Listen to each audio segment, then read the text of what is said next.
Welcome to the Weights and Plates podcast. My name is Robert Santana. I am your host, along with my co-host, Trent Jones. Good evening, folks. Because I know you're listening in the evening, and this is my evening voice. Now, how's it going, everyone?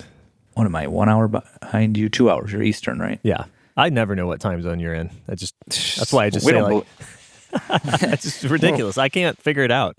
Sometimes you're mountain, sometimes you're... So this is funny. I'm going to put my wife on blast. Mm-hmm. Until like 3 years ago, she thought mountain time meant only when you're actually in the mountains.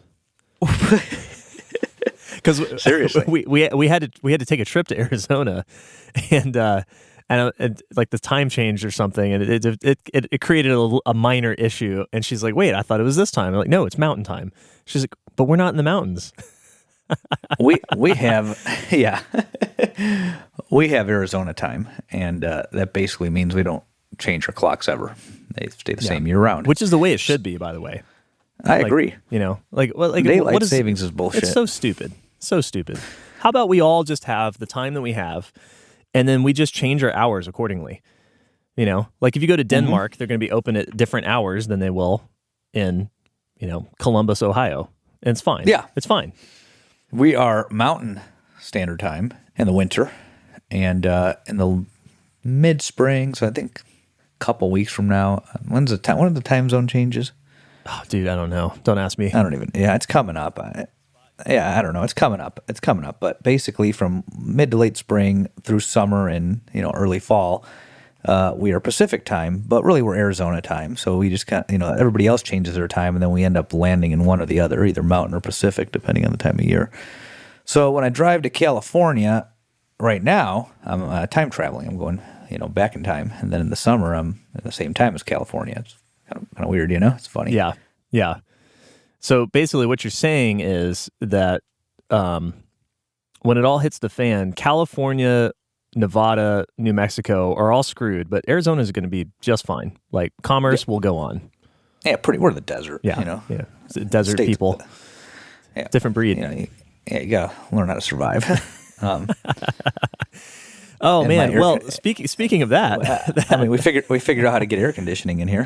That's true. Yeah, Phoenix is a marvel. It's how like, the hell did people live here 100 years ago? I was about to say, like, Phoenix is kind of like Dubai, minus all the flashiness. Like it's just swimming pools and in the middle of the desert. I don't know, man. Because then they complain about water use, but then there's swimming pools in the middle of the desert. There's grass in the middle of the desert. Everyone has a swimming pool. Yeah, everyone has a swimming pool, by the way. I noticed that flying into Phoenix. Oh, yeah. They're cheaper to build here, too. It's crazy. They're all in ground. They don't do above ground pools here. Right, yeah. Which I kind of get it. Like, you kind of, it's probably nice when it's 126 outside. Mm-hmm. Like, when it cools off a little bit at night, you just dip in there and, like, you probably just walk around for like 5 minutes afterwards and you're dry. No, that's exactly what you do. Yeah. That's precisely what you do. So I get it, but still, it's kind of funny that in the desert you've got thousands of pools. The pools aren't even what kills me. It's the grass. I'm like, really? Right. You're complaining that we might run out of water someday. They're showing all these, graphics of Lake Mead and how it's getting lower and all this bullshit. And I'm like... And then I look at fucking grass and golf courses and I hate grass. I hate grass. It's Yeah, so do I. I have natural desert landscape, which I was like, give me some yucca, some succulent, in a pot by the front door. I mean, I got a saguaro cactus next door. They're lovely. You can't beat that. I'm jealous. I mean, I got a tree, so my neighbor's like, "Well, you got a tree." I'm like, "Well, you got a freaking saguaro, dude." That's right. You know how much it costs to buy a full size saguaro? It's probably like $20,000, I think, because of course they regulated this because it's an endangered species, and it's and get ready for this. It's an endangered species because they're pretty much only in Arizona. That's the only reason. Yeah. Because if you go in Arizona, like, so if you drive to Tucson, because I've done this, and you go up to is it Mount Lemmon that's there? I think so, yeah. If you just drive up to Mount Lemmon, it's a beautiful scenic drive, good hiking up there too. You will see thousands and thousands of saguaro cacti. Mm-hmm.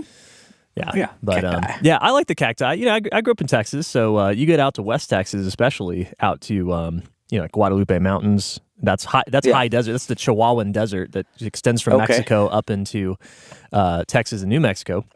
And same kind of stuff. We don't have the giant cacti, but I love that. That if I opened my front door and I saw that stuff, that'd be just fine.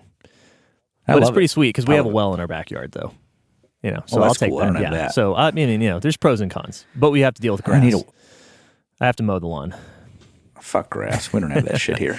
Well, this is. I think this is all appropriate. We're not just rambling. No, we're segueing into something. We did this on purpose. That's right. This is planned. We were talking about offline. I have so this happened on a chat. So I'm part of a chat group, and it's secret, so you don't know where it is. But people still chat. Yeah, people still chat online. But anyway, so I was part of this chat group, and one of the guys on there, there's a lot of people that train, and a lot of people that are newer to training, and so every once in a while I just field some questions about training, nutrition, whatever. And somebody was like, "Hey, I just found some creatine monohydrate on myprotein.com with this sale code that they normally do. It's $45 a pound. Is that a good price?" And I spit out my coffee. It choked for a second. And then I got on. I was like, "You're kidding me. There's no way." And I went and checked. $45 a pound. Now, I poked around. I was like, "Oh my God, this got to be something crazy. Like the website's messed up." So I went and looked on Amazon. Can't find any creatine anywhere. Or it's crazy expensive. I'm like, okay, well, Amazon's weird sometimes about supplements. So I went to a few different supplement sites. The cheapest I found was on bulksupplements.com. Creatine mono was like $36 a pound. Oh, Jesus. Insane. Now, I've got a stockpile here, so I'll be fine for a while, but I checked because I was like, man, this is crazy. It was like, there's no way I spent this much money on it. So I went and looked.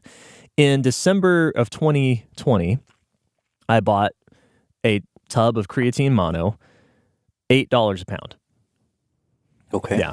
So this guy was like, "Well, is this a good price?" I'm like, "Hell no! Like, don't do it. It's like it's just not worth it. It's not." I told him it's not worth it at that price. Just forget about it. It's like a 5-fold increase. Yeah, almost. It's insane. And the same thing has happened with a lot of foodstuffs lately. So if you try to get some whey protein isolate, I just bought some the other day for $18 a pound. And I'm buying in 6-pound bags, or 5.5-pound bags. So it's buying in bulk. That's the best price I could find for whey isolate. You can get whey concentrate a little bit cheaper, but that stuff tears my stomach up, so I don't buy it. But that at that price, that's making me think like, well, I'm not making as many protein shakes as I used to. It's not worth it to me. And the same thing has happened with meat and a lot of goods. And we're in a position, without commenting on geopolitics, even though I know people get enough of that. We don't. That's right. We don't need to go there. I know you're dying for my hot takes, but I'm going to skip that. But so without commenting on that, it doesn't look as if that situation is going to resolve anytime soon. So what we thought we'd talk about today is, what do you do when food becomes expensive and scarce? And we're going to talk about this generally because so much of this fluctuates from week to week. It fluctuates from area to area. Some people can't find chicken on the shelves in their parts of the country. Some people can. Some people, you want to buy some salmon or whatever, and it's like $25 a pound. So we wanted to talk about, like, what do you really, really need, bare bones, to sustain a health and fitness program? Yeah, I think that's pretty much summed up what we're going to talk about. I like that. Yeah, so, as Trent said, these items will fluctuate in price depending on market conditions and where you are, etc. There's a lot of factors there. So I may mention something that might be cheap today, affordable today, and very expensive by the time this airs. Right. So just prepare yourself for that, and that's why we're going to try and go over several options. So I just kind of want to start by going over this, starting with each major food group, and I typically do this by macros because it's kind of how a lot of you listeners probably think about this. People in the weight room, they're thinking about protein, carbs, fat, calories, etc. Right. And the first thing I'm going to say is you probably want to food's getting expensive. The last thing you want to do is probably eat out a lot because that's, then you have to add labor cost in there too, additional labor cost. I mean, there's labor cost in, food manufacturing and production, but, now you need, somebody to cook it and serve it to you. So that's what I would call low hanging fruit. You probably don't, if you're on a budget and things are getting more expensive and you're trying to find a way to stay on plan, first thing you can do is cut back on eating out. I recently got a coffee at Dunkin' Donuts, and I used to do that daily. I don't do that anymore. That's for different reasons. I've just been making my own, but sometimes I go into town, I'm on my way to the gym, and I really need to get like a coffee maker in there. I've been one of my members. Get you an AeroPress. An intern. A little hand grinder and an AeroPress. Yeah. My member /friend /intern, Dan, keeps telling me, if you buy the Nespresso or the Keurig, I'll pay for the pods, and I just haven't done it yet, So I need to do it because I end up stopping at Dunkin' to re-up in the second half of the day. Anyways, I've always drank black coffee. I've never been somebody that goes in there and spends $5 on a dessert, basically a hot milkshake or an ice milkshake. That's what I call it. It's not coffee, No. To me, coffee is black coffee. And if you are drinking a good coffee, then it doesn't make a difference. It doesn't matter that it's black. The reason black coffee tastes like shit is because you are drinking shitty coffee. Exactly. When you start patting it with a bunch of shit, you've turned it into a milkshake. And you're making it in a 14-year-old Mr. Coffee that hasn't been cleaned since the day you bought it. Precisely. Or you're getting this bullshit Starbucks burnt shit that tastes like fucking burnt coffee. It's not that good. So, anyways, I think I paid in the low $2 for years at Dunkin' Donuts, and I moved here, 2015, and in Los Angeles, they didn't have it when I lived there. They started opening them in 14, and now they're everywhere there, but I lived in Los Angeles before I moved here, and I would visit my friend here, and we'd get Dunkin' when we'd visit Phoenix. And then when I moved here, I was obviously having it more. And I paid like $2.25 or something like that, $2.50 maybe. I can't remember. It was under $3 because I just get a black coffee. I'd typically get a large. Now I need a little bit more because I'm a little bit busier than I was 7 years ago. So I tend to go for an extra large. And I go in there and it's like $3.40, and I'm like, for black coffee? And it was like, yeah, man. It's went up twice this month. And I'm like, well, shit. Now and I think about that before I go in there. Right. I'm like, do I really want to get this, So I try to make enough here at home. But the bags are expensive, too. I think that because I buy their coffee at the store. So here's a little secret.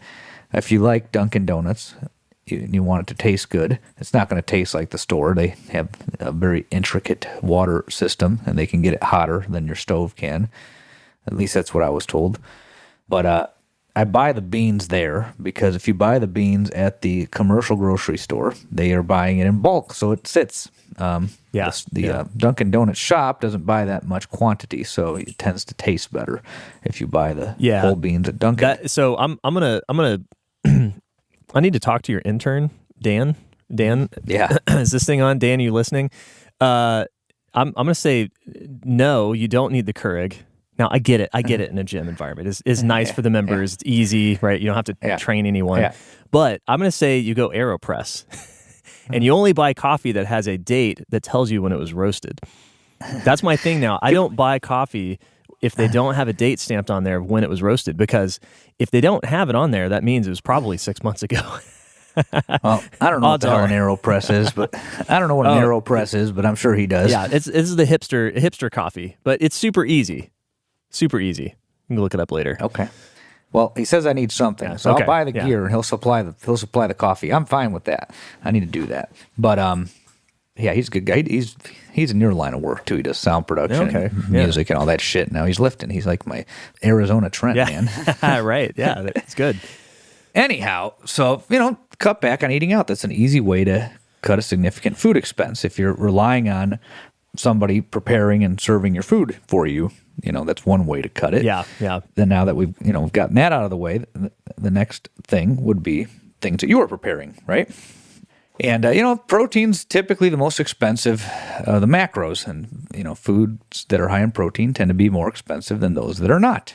And the most common forms are meats, right? Some meats are up right now. Yeah. And we just bought 2 bags of frozen salmon from Publix. And, granted, we're in East Tennessee, right? Not exactly a hub for salmon. But, and this is, Publix is a nice grocery store, but it's not like a Whole Foods or a Central Market or something. It's not like a boutique, bougie grocery store. But anyway, yeah, so we buy this bag of salmon because we wanted to make something nice. We don't cook salmon very often. It is expensive normally, but we buy this. It's 12 ounces, so you get 2 fillets in the bag, frozen, 6 ounces each. So 12 ounces of salmon, $15.99. Shit. Okay, now, to be fair, we made like a nice rice bowl with it's kind of like Asian fusion sort of like salmon rice bowl. That would have probably cost us, for 2 of them at a restaurant, I don't know, $40, maybe $50. Around here, it's a little bit cheaper. $20 will get you an entree, a smaller entree at a lot of restaurants, right? And it's probably more in other places. But anyway, but each bowl probably costs, like $15 or $10. I mean, not a cheap meal, but it illustrates the point, right? Like, this meat's expensive, but just by not eating out, we probably saved half on that meal. It was still delicious, but yeah, it's also $20 pound salmon. Yeah, so it's all relative. It's going up everywhere, right. But why would you go eat it out and pay more? Yeah, you're already paying a lot, right? So yeah, meat. So you can't have meat. I don't know what dairy's looking like right now, but that's usually the next one I go down the list. Okay, if I can't have meat, can I get my protein from dairy? Yeah. Hopefully you can tolerate it. If you can't, you're fucked, and we'll move on to the next thing. Yeah. But whey, for those who can, whey is up, but is milk up? Yeah. Typically, if one goes up, that means they're making more of the other. Milk, I think, has gone up, but it has always been, your vitamin D enhanced whole milk at the back of the grocery store has traditionally been a loss leader for supermarkets. And so it's I don't know the ins and outs of the dairy industry, but I imagine there's probably some subsidies in place there that keep the cost down somewhat. So that's still a fairly cheap source of protein is your whole milk, your milks of various kinds. Mm-hmm. Yeah, I've been getting hammered with this ultra filtered shit. It's so expensive, but I only have 1 cup a day, so I don't mind it because it lasts me a while. But what am I probably paying, like $20 a gallon? Yeah, for that shit. Yeah, do you buy it in like the quart, containers? Yeah, they still, after all these years, they still will not sell it in a fucking gallon. I don't know why. Well, it's because they don't want you to know how much a gallon costs. Yeah, because you're gonna see the red label $25. Yeah. Well, you're gonna see the red label vitamin D whole milk at the bottom. That's the store brand for $3.50 a gallon, and then you're gonna see the Fairlife above it for $20. Yeah, $20. Yeah, I think it's like $4.9. So it's like $25 a gallon, probably. Yeah. Fortunately, I drink 1 cup a day, so the stuff holds longer. So right. It's not ideal, but I like it. It's high in protein. It tastes better. But look, it's up right now. And as I'm talking on this, I'm starting to ponder. I'm like, well, does it really add that much flavor to my oatmeal? Right. Yeah. Because you get away with it. How about I just go down to the $3 or $4 gallon of, non-fat or 1%? Yeah. I could do that. Now, I will say, so one thing we have done here, now we like nice, high quality food and we pay for it. And we allocate a pretty big chunk of money towards our food budget every month. But we have been buying food as exclusively as we can from local farmers and ranchers. And so, we've got a guy that sells raw milk here. Not everybody has that, but it works out to, I don't know, about $8 a gallon for whole milk, right? So it's expensive, but it's not that expensive, especially if you're drinking it in more moderate quantities. We have also been buying beef and pork in bulk, and it's one of those things where you got to put down a chunk of money, but we'll buy 50 pounds of beef at a time, give or take, and our ground beef cost is locked in for several months. Our pork cost is locked in for several months. So again, we pay more because we're buying local. We also know we're buying really high quality beef and pork. It tastes really good. We like the way that they butcher it and they prepare it. I think we're paying for ground beef $5.50 a pound. But at least, we know that's going up, right? We talked to the rancher and he's like, hey, next time you buy it's going to be more expensive. It's more now, but we were at least able to lock in our costs. So that's something you could think about if you have the resources to do it. If you've got extra cash and you've got a freezer and space, you can buy in bulk. Yeah, absolutely. I think that we have options like that here. They're closer to Christie's house in the East Valley. But you got me thinking about bulk. I shop at Costco for some things, and I'm one of those people that goes in there and buys what I need to get, and I leave. I don't end up spending a bunch of money like I keep hearing about. I don't understand that. You're not going around getting all the samples?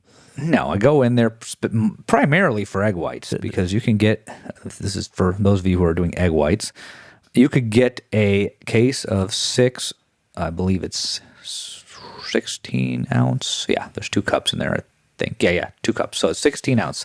So those little 16 ounce cartons, if you go to like a commercial grocery store, they're going to cost like $3 or $4 a pop.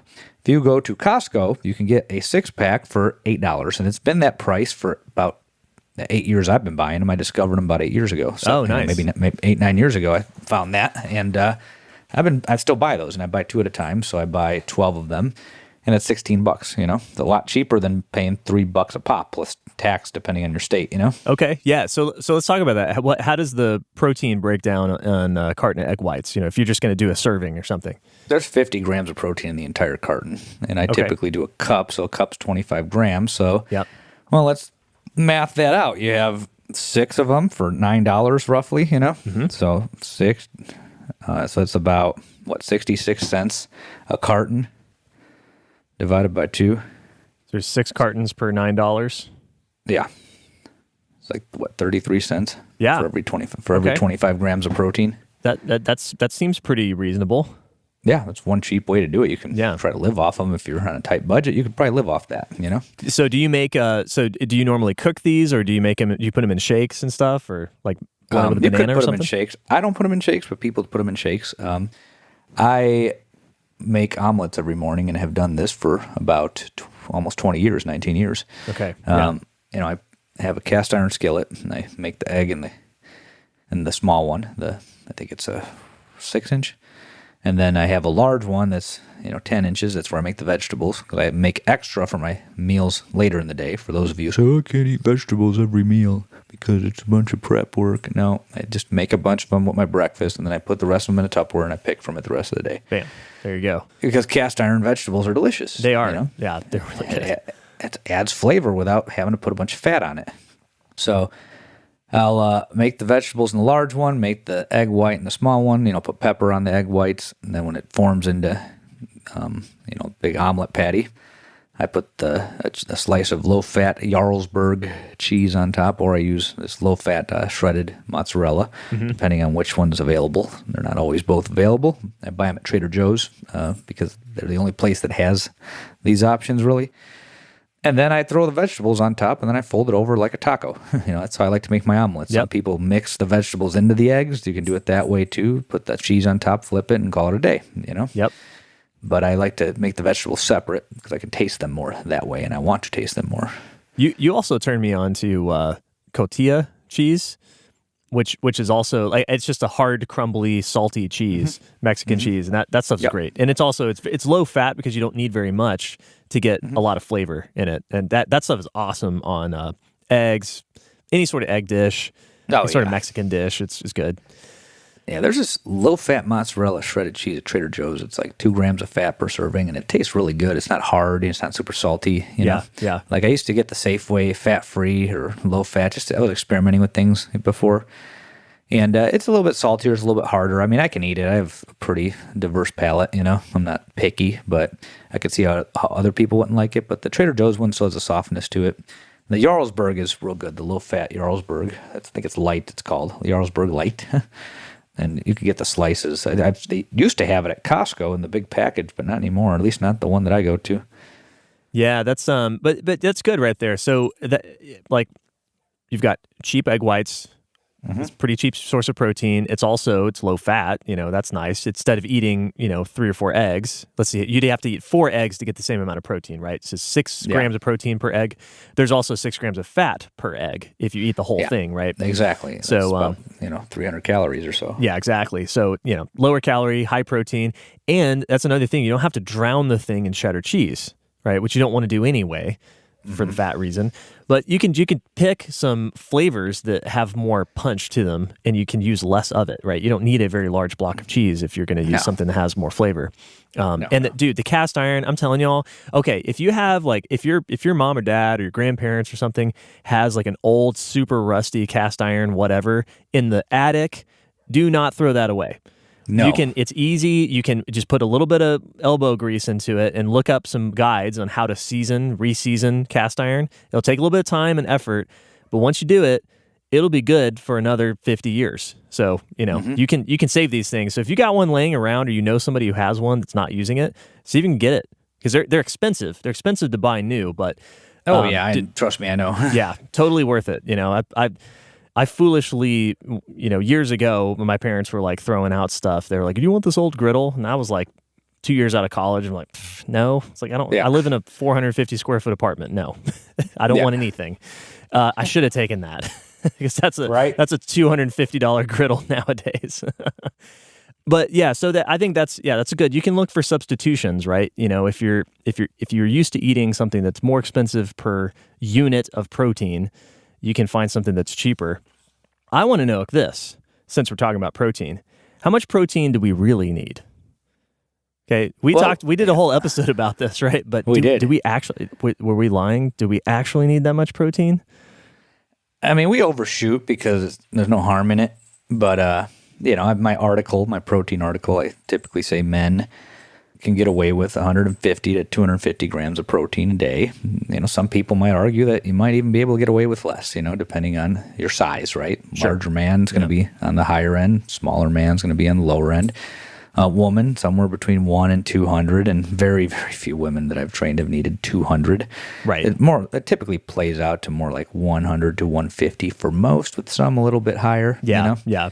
I usually say 120, for women. Yeah, that typically gets it done. How much lean mass does a person typically have? Sure, you got some jacked guys out there, but I think when Carl Shute was training with me, he was a pretty big dude. I got him down to 213, and he was 13% body fat. And he's a big, thick guy. And when you do the math on that, it was like 170-something pounds or 180-something pounds of muscle, is what it came out to. It's not like this insane number, Right. Like, let's math that for a second so, it can be a little more precise. But I think he was 213, and he was 13%. Okay, so he was 91%. Or no, sorry, 87% lean.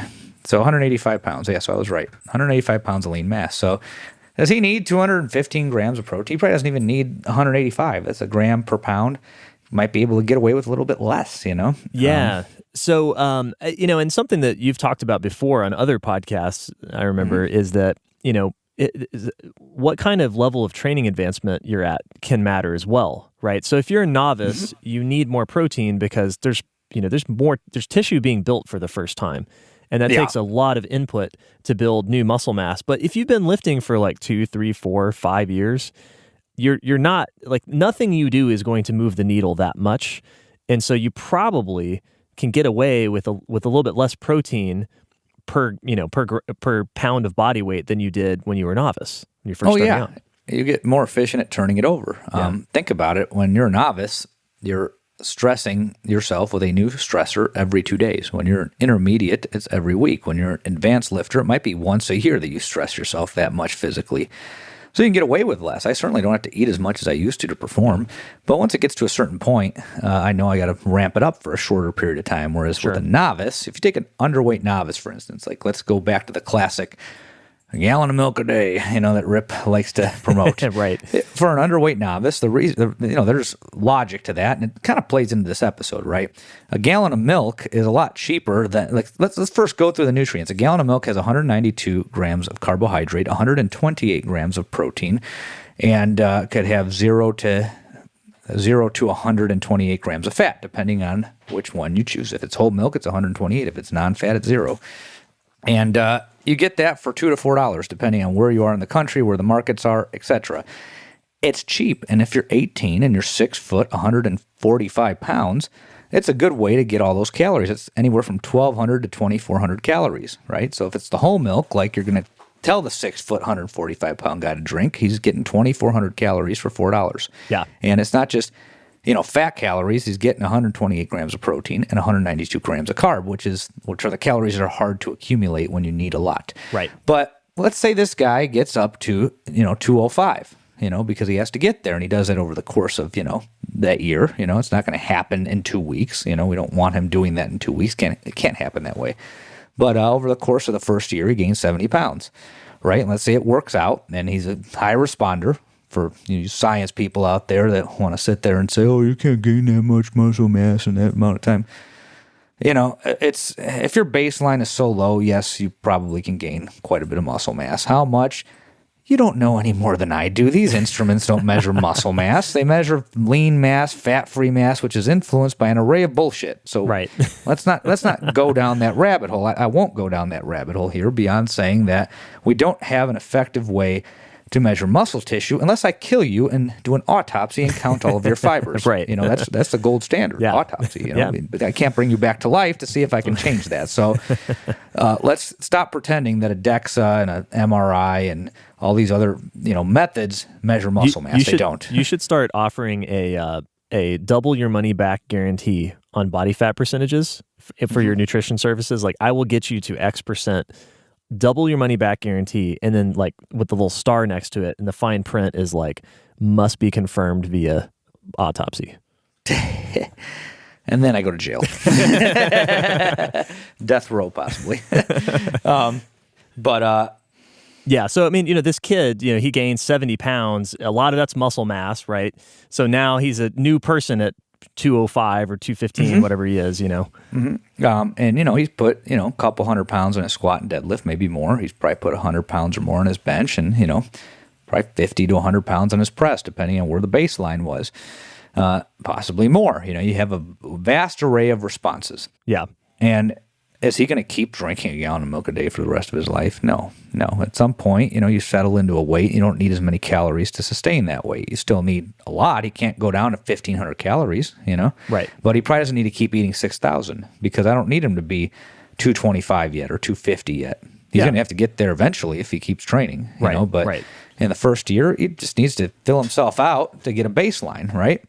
If he trains for 5 years, he's going to probably be 250, maybe 275 if he goes into powerlifting. And that just depends on what his priorities are. At some point, fat mass helps with lifting heavy. I've said this before. Yep. And if you don't care about that, it's going to help you. You get too fat, it's going to hurt your deadlift. So there's a fine line there.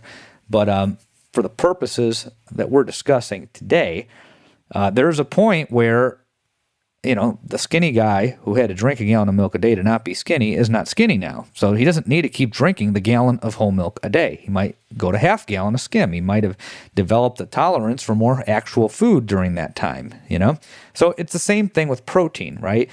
You're a novice, you've never lifted before, your first squat session beats the hell out of you, but then you got to add weight in 2 days. So you might need 200 grams of protein, 250 grams of protein, depending on body size, right? Yeah. But then you take someone like me, I've been training for strength consistently for 9 years. I've been in the weight room under a barbell at some capacity for 22 years. Yeah. 23 years. I've been in the weight room at some capacity doing performing barbell lifts and chin-ups. And, if I eat 150 grams of protein, I'm fine in the gym, but if I'm getting towards a PR, I notice I got to eat a little bit more, Yeah, exactly. It's just for a shorter period of time. Whereas, the novice, things are changing constantly. You're constantly stressing, you're constantly recovering, you're constantly adapting. Every couple of days, you're doing a new big lift. And you need to keep fueling the body to recover from that. When you're me, it probably takes me a whole year before I tune up for a PR. I mean, that's how it's worked out the last couple of years. Exactly. So, instead of eating 5,000 calories for, an entire year or 6 months or however long it needs to be done for, I might only have to do that, for a month. Right. Yeah. And we kind of talked about this a little bit in the last episode when we were talking about peaking, I hang around, and I think you do the same thing. Like when I'm, just day to day, I'm usually hanging around 192 to 194 pounds, Right. Give or take a pound, right? But I'm not at the top of my weight class, which is usually I'm a 198. Sometimes I push it up to over 200, right? And I go into the next weight class. I've never been a full 220. The highest I ever got was 215, and it was like, damn. If I ate a light lunch, I would weigh and it'd be like 209 the next day. It seemed like my body it was very hard to hold that weight. Anyway, but the thing is, so like I'm basically looking at gaining roughly 5 pounds to get to the top of my weight class when I'm ready to compete, which for me is no more than once a year. Like the last 2 years, I haven't really done an actual competition, so so that's it, right? You don't need elevated calories all year, and it does take a whole lot more for me to push up to 198 than it does just to maintain 193. You know, the body's pretty good at maintaining what it's got. It's pretty efficient at that. And I just wrote an article called "Fat Loss Training is Not Training," and I discussed how if you look at weight class competitors, for better or worse, they fluctuate. We're gonna exclude the extremes from this discussion. The guy who's 220. Competing at 181 is not who we're talking about here. Yeah. We're talking about guys with 2-hour weigh-ins or weigh-outs. And, they stay within a pretty narrow weight range year-round and train. They fill out beyond their weight class during the off-season. And then when it comes time to do a meet, they cut down and they compete and they get stronger over time, until you can't, obviously. Eventually you do stop getting stronger. But, it just goes to, kind of show that you don't need big fluctuations in weight. And that's kind of what I was getting at. Like if you kind of stay within a narrow range that's sustainable, you will not have to worry about losing your strength or having to resort to exercise to hold on to your muscle mass. Yeah. That problem tends to happen when you become too overweight, or if you're starting out too overweight, and you have to drop what's equivalent to multiple weight classes. Then, there's a performance loss, there's a change in leverage, there's all these things that start to influence your ability to perform at a high level. So, just finding your sweet spot. There's a point where, like you just talked about, gaining additional weight requires an unsustainable effort of eating, and you just eat a light lunch and it goes right down. Yeah. There's most people aren't familiar with that point, most of our listeners. They're more familiar with the point where you can no longer lose any body fat without starving yourself. Right, yeah, and, exactly. So there's a range there for me. I know that once I start hovering around 200, I really have to eat. I think the heaviest I ever got myself was 205, and I was eating like close to 5,000 calories. Yeah, and it was already a lot of food. And then on the other end of the spectrum, that's a little bit more complicated because I've gained muscle over time. But in the past, first time I tried to diet down, it'd get super lean. Once I'd get below 160, it was a problem. I'd starve. I'd just feel shitty all the time, no energy, couldn't train. Then I did this for a while, gained weight, got stronger. In my first few years of barbell training, primarily for strength, using the techniques we talk about, I cut down, and getting below 170 became a problem. And I had to, same thing, but except I looked way better this time. Still not quite where I want to be, but, I looked way better, in the 160s than I did in the 150s prior to training heavy. Yes, yeah. So, I'm breaking past 170 was a pain. Now it's, I get to 180 and getting under that, I have to really put in some effort. And, Right. I can do it, but sustaining that and being able to train hard, that's a whole nother story, So, you have a range is what I'm kind of getting at. And you can fuck around and eat more or less and, kind of stay in that range and still train. So getting from 198 down to 180, I kept most of my strength. I had to reset I was working through an injury at the same time. So there's some confounders there, but for the most part, I'm, lifting the same amount of weight. But I bet if I lose another 5 to 10 pounds, I'm going to see some weight come off the bar. Yeah, that's exactly what I noticed. So I had one meet I competed at 215, and like I said, I always weigh out, lighter than I thought. I think I weighed out at like 211 or 212, 211, I think. Yep. At that meet. So then, over the next year, I cut down to like 200, and just very slowly. And pretty much, I then came down to 195, and it took me a little bit of time to get back to the numbers I was at for, sets across. And it's really like the volume work that I wasn't as good at. And my leverage has changed a little bit on the squat. But anyway. Squat's the first thing I noticed. Yeah, it's the first thing you notice, right? And it does, that noticeably changed from 215 to 195. But it's just in time that came back, and then I was actually stronger on the deadlift because I had a little bit better leverages on the deadlift, which we've talked about as well. So I guess all that's to say is that unless unless you really have a strong desire to push your performance really hard in the short term, maybe you don't need all that extra food, right? Maybe it could be the difference between like, hey, I'm not gonna go up a weight class for this competition, or I'm not gonna do a competition or something like that, right? I've noticed that over time, like, I mean, we've talked about this like in the maintenance episode, right? Like we have been training for like the last 2 years at least, more or less in a maintenance kind of mode, and we still add a little bit of strength over time. And that also comes with, yes, it's part of the programming and the amount of effort we're willing to put in the weight room, but that also means that on the food side of the equation, that we found a level that's sustainable, that maintains our body weight within that range, that sweet spot, that's also not excessive in one way or the other, right? We're not deprived of energy. We're not bursting with energy either. Right. Well, it's like a weight range. Like I could stay, between 180 to 195, and I'm fine, Yeah. I noticed beyond 195, I don't get much benefit. Lifting under 180, I mean, I haven't really done it, but I'm assuming it's going to decline if I go there, Yeah. But, it's a 15-pound spread I have, so it's not really maintenance. I go up and then I go down. Yeah, right, exactly. Then I go down, yeah, exactly. That's actually a pretty wide, range to play in. What quote-unquote maintenance actually looks like is you gain up to your upper limit, you go down to your lower limit, and you're continuously getting stronger. Yeah, right. Yeah, your upper gets a little bit bigger every time, and then, exactly. It's not really maintenance. So, back so there we go. That's kind of just maybe what part of this episode is. It's not so much like hacks, like how do I save money on my grocery bill? That's not exactly what we're talking about here. We're just kind of like maybe this is a time to think about what are the inputs that you're putting into your training on the food side, and do you really need all that stuff? So along with this, I want to just take a quick detour and say, like, what about like popular supplements, right? Because there's a couple supplements that are really popular in the strength world. Probably the most popular one is creatine. It's the one I mentioned earlier, at $45 a pound or $36 a pound, or frankly for me at $20 a pound. I don't think I'm very interested. But what do you think about that? Like, is that worth worth it?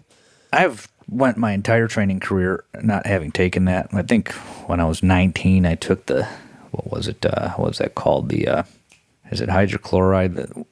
Ethyl ester, one of the bullshit ones. Oh, the HMB? Is that creatine ethyl ester. Oh, okay. It was a new popular one, and it was like, this was back when I was into cutting, and wanted to be lean. And it's like, oh, you won't gain weight, which is stupid because creatine works by making you gain water weight, Right. So I'm like, that was the draw there. And of course you don't gain weight because the thing doesn't work. But that's the only time I've ever taken it. I've never taken monohydrate. I support it because I know that it works. It works in practice. It works in the professional research literature. It's always great when they both line up. Sometimes that does happen. And it used to be pretty cheap, but I'm not good at taking things, so I don't take it. I've never taken it. I barely take whey protein.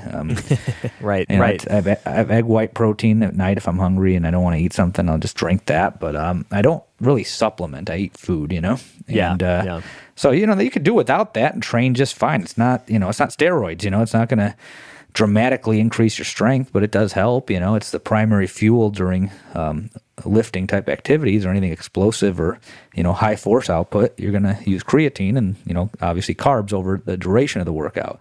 Yeah. So I think that you could probably cut that out and be fine. My anecdotal experience with creatine is it's good for, like, if you're pushing out an AMRAP, right? Maybe you get 9 reps instead of 8 reps, or maybe you get 12 instead of 10 or 11. Yeah, or exactly. Or it's like the last set of if you're doing like a 5x5 volume day, that 5th set moves a little easier. It's not a huge thing, but over time it adds up, right? All those little extra reps can add up to a meaningful performance boost. And at $8 a pound, that's fine. I'm happy to take that. But yeah, I'm with you. Once my stash runs out, like if it hasn't fallen in price, I'm not interested. No. Yeah. Okay. So creatine, we can cross off the list. Probably everything. I mean, there's a lot of shit that has pre-workout. It's just caffeine and creatine. You and don't need BCAAs. Most of this shit. Yeah. Yeah. This stuff it's ridiculous. I think BCAAs have. I don't follow the literature that closely, but I think they have kind of fallen in favor. Right. It's just kind of expensive protein powder. The protein powder that you're buying has a bunch of BCAAs in it. And if you're eating animal-based proteins, you're getting a lot in it. Even the fake plant stuff is fortified with it. I mean, it's just stupid. It's a waste of money. And if you want caffeine, go make some black coffee in your AeroPress. That's what I've always done. With your beans that have been roasted in the last 3 weeks. I've been drinking black coffee during workouts for years, and it gets the job done. Just make sure you put enough beans in there. That's right. Yeah, Bill Starr would always talk about he had a special coffee pot in his office for athletes that are really dragging ass, and he would send them over to the coffee pot. He's like, you need to drink a cup of this, and he would like triple steep that with it was just like mud. That's what you do. So there you go. Okay, so that covers protein and like basic supplements, right? Anything else worth mentioning on the supplement side? That's I don't think so. I think if your diet's out of balance, a multivitamin can work. But again, if that gets super expensive, the human body's pretty resilient. We didn't have these extensive diets for centuries. Right. And we haven't had a deficiency problem in this country for over a century. There's so much fortification now in a lot of foods. But you're not getting everything. Vitamin D is still cheap. I still recommend people take vitamin D. I do too. But that's luckily is still cheap right now. In terms of macros, there's carbs. Carbs are the cheapest of the three typically. So, rice is right. Rice, I believe, is still cheap. Canned beans are still cheap. I eat refried beans. I like them. Get regular too. You can get bags of beans and cook them yourself if you have the time. It's, quite the process. I learned my father's recipe when I was like 20, 21, and I still know how to make them. I haven't made them from scratch in a while, but, bags of beans are cheap. Cans of beans are cheap. You got cans of corn. That's something I buy when I want some quick carbs. I get cans of corn and try to eat that. Cereal should probably still be okay. Oatmeal, I get the big canisters of oatmeal. I get multiple of them. So I do the oatmeal still. Bananas, bananas have historically been a cheap fruit. Apples are usually fairly priced. But I typically stick to bananas. Yeah, seasonal fruit in general is usually can be found. So we're coming up in a couple months here. We're going to come up on berry season in the summer. So that's a good time to buy that. Probably shouldn't be buying strawberries in December, Right, yeah. Or grapes, for $6.99 for a little pint of them, but $5 a pound grapes. Right, yeah. No, that's good. Yeah, carbs are here's the best thing I've found for saving money on carbs. And again, this involves spending money up front.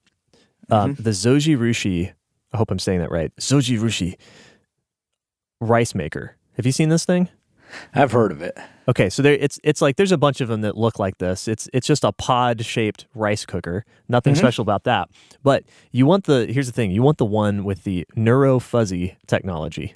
Is that what it's called? It's super Japanese, right? So it's Zoji Rushi with neuro fuzzy. They make a few different models. You want the neuro fuzzy technology. You have to send me this. Yeah, it's about, last time I checked, they're about $180. So it's not cheap. I get that, but it's a really nice rice cooker that will cook any type of rice. It also does oats. If you can cook oatmeal if you want to do that. I've never done that. I just do rice, but it keeps it fresh. It keeps it moist and warm for up to 96 hours sometimes. Get the fuck out of here. But for sure, I've had good success for up to 72 hours. Keeps your rice warm. So you just make a big old pot of that and keep it in the Zoji Rushi, and you've got 2-3 days of rice for your rice bowls. Well, I got to buy this because the reason I don't have a rice cooker is because it doesn't hold well in the fridge when you have leftovers. That's right. Yeah. So this thing is good. Now, it depends. One thing is it kind of depends on what kind of rice you're cooking. Some rice dries out fast. Like we just bought some jasmine or basmati, one of those two, and the thinner one, and that stuff dries out really fast. So if you want to keep that, you're going to have to add a little water. But if you're talking about the fluffier, just kind of long grain rices, those tend to do real well. And for 72 hours, 3 days, you got a big old thing of rice. Thing is awesome. So there you go. And that what the thing is, like, So we were talking about laziness a couple episodes ago.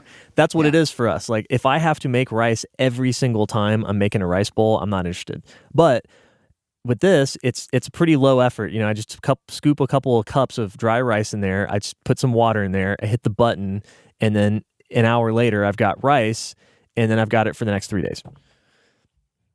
That sounds good to me. And that keeps me eating rice rather than going and buying more expensive goods. But anyway, yeah. So there's a thing where another. It's kind of like a buying in bulk thing. If you just get some nice stuff, it makes every life easier. So it's easier to eat the cheaper goods. So yeah. Yeah. So then, what do we have left? We have fat. Fat's you can accidentally get enough fat, but like you said, salmon's expensive. So I'm not going to tell people that are on a budget go get some fish, some fatty fish. But maybe fish oil's cheaper when you're trying to just target the EPA and DHA that you get from actual fish. So you might just want to supplement something like that. I haven't looked at the price of fish oil, but I imagine that it might be a little bit cheaper than trying to eat a lot of salmon. Yeah, so I would start there. You can go for plant-based stuff like peanut butter, nut spreads, things like that, and you can get some ALA that way and extract a little bit of EPA and DHA from that. Yeah. But fat's a little bit more straightforward. Where it gets difficult is vegetables, but fresh produce can get real expensive even under normal conditions. So right now it might be up, and that's where multivitamin might be a better option than trying to eat pounds and pounds of vegetables. Or you cut at least try to get a couple servings a day in if you can. At least get some fiber, right? I used to go lazy and do the frozen bags. But I stopped doing that because that's more expensive. So now I cut up most of my vegetables, and it tends to be cheaper that way. But instead of eating a vegetable serving 3, 4, 5 times a day, which I know a lot of you are not doing anyways, right? You could instead take a multivitamin, or now they have veggie supplements, as they call them. I've not messed with them. They're pretty loaded up with stuff. But, that's where you compare. You're like, okay, I got to buy produce, which means I got to go to the store more often, which, there's a gas cost there. Your time is worth something too.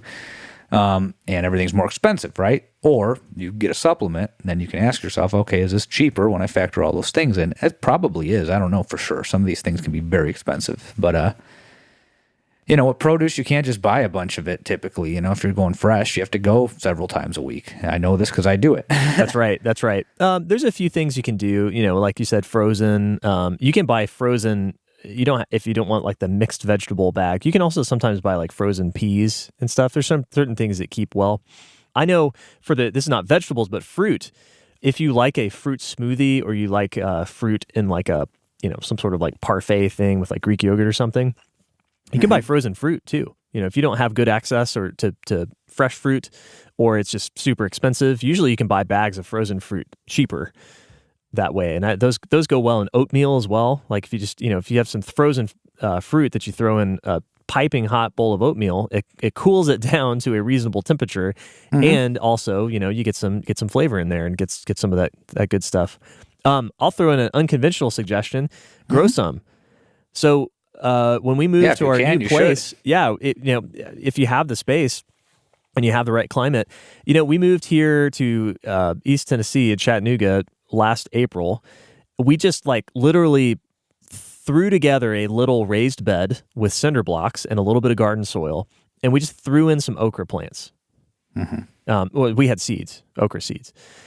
And we didn't know anything about what we're doing. I just knew that okra grew well in this environment.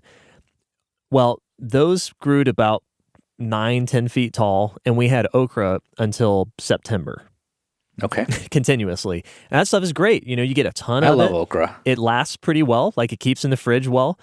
You cut it up, and like we would just dice it and throw it in the cast iron and saute it. And it's it's great. It goes with everything. You can throw it in your rice bowl. It goes with beef, goes with chicken, goes with pork.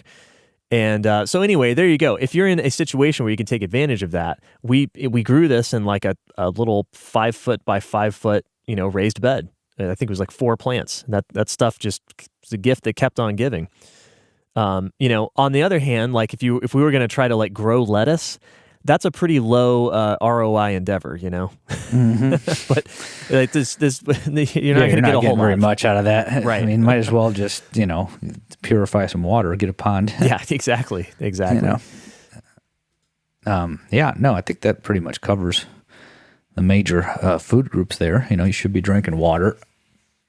It might be good to get an RO system or something like that in case water gets expensive to get bottled. If you have undrinkable water, and when I lived in LA, I couldn't drink that local water from the tap. That really depends on where you live. I'm not a water snob by any means. Here I have some sort of a filter in my fridge, and I drink it, but my girlfriend has to get bottled because Arizona has hard water. Oh yeah. So you might want to look into that while it's still. I guess I don't even know what affordable is anymore, but you might want to have some filtration system so you're not buying jugs of water. Yep.